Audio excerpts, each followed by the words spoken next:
Well, we have a new graphics card in the house that's pretty good for ITX. It's the R9 285 from AMD. This is the Sapphire variety, and it is tiny, smaller than the rest, and it's also overclocked.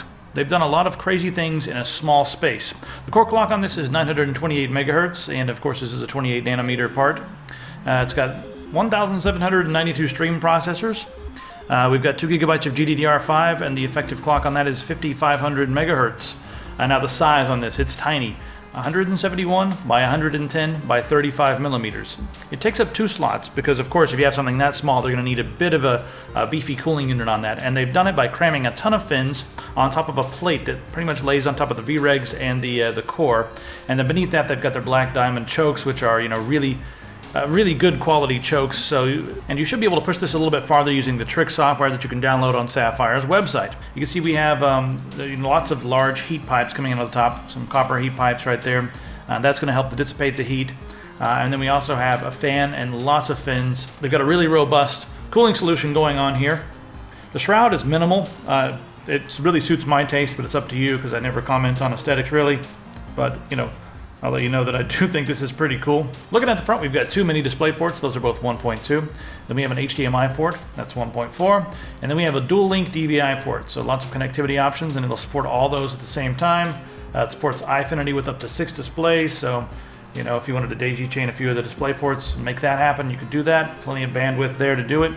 And you can even run Crossfire X and go absolutely crazy. If you look at the top of the card, you'll see there's a little button there, and that is to turn UEFI mode on and off. That'll allow faster booting times. Sometimes you may need to turn it off for, you know, seeing certain older UEFIs or older BIOSes. So you can have that as an option.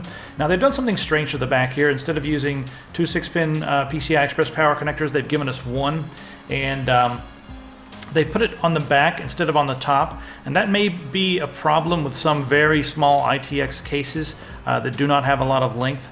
You may not be able to fit this in there because now there's a power cord that has to be plugged into the back. But this could be really good because there's going to be, you know, fewer cables to route, and, you know, as long as your case is long enough to support 171 millimeters plus the plug on the back, then you're going to be good to go. And this also will make it maybe a bit easier to use in very small slimline cases that use a right angle adapter for their PCI Express port. So that could be interesting. So that's the card. It fits in strangely in the market, somewhere between the 270 and the 280X. In fact, some of our benchmarks put it right up there almost with the 280X, but not quite. Okay, let's take a look at the benchmarks. Now, we benchmarked everything at 1080p at the maximum settings unless otherwise noted. And we did this on our new AMD rig that's on the test bench right now. It's got the 8370 as the CPU. I'm using the Vitality 990FX Killer, Kingston HyperX 3K for the SSD, 16 gigabytes of Kingston HyperX Fury. We're also using a 1000 watt Tesla power supply from Fractal, and of course this graphics card. So, starting off Bioshock, you can see the minimum and the maximum there. Average out was 55.48, very playable. We decided to do Lichdom Battle Mage for our CryEngine test, and that one maxed out, did pretty good, 63.56 frames per second. Might have even been okay at 1440p. You know, when I first got this, I was like, this is not going to be a 1440p card, but some of these games would be okay at 1440p with this card. Trine 2, 55.16 was the average, and as you can see there, the min and the max, 54 and 56, very smooth gameplay there. Moving right along, let's talk about Thief. In DirectX mode, the FPS average is 38.8, and notice the minimum, it dropped down to 19.8.